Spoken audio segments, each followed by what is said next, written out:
কাজ করো, এই দরজার পিছনে লুকিয়ে পড়ো। আমি না বলা পর্যন্ত কিন্তু বের হবে না।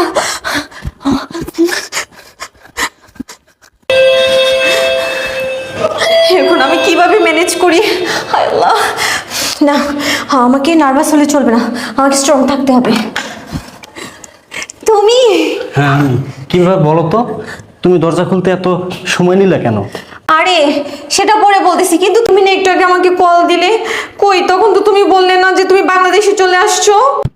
এই ব্যাপার আসলে আমি তোমাকে কেন বলি নাই জানো?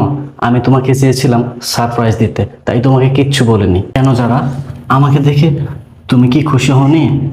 না খুশি হয়েছি, খুশি কেন হব না বলো, কিন্তু তাই বলে তুমি এভাবে না বলে প্রবাস থেকে চলে আসছো। আরে বাবা, আমি বললাম না, আমি চেয়েছিলাম আমাকে দেখে তুমি যেন সারপ্রাইজ হয়ে যাও। হ্যাঁ সারপ্রাইজ হয়েছি, এবার চলো তো ড্রয়িং রুমে চলো। এ শোনো, আমি ড্রয়িং রুমে যাব না, আমি অনেক ক্লান্ত।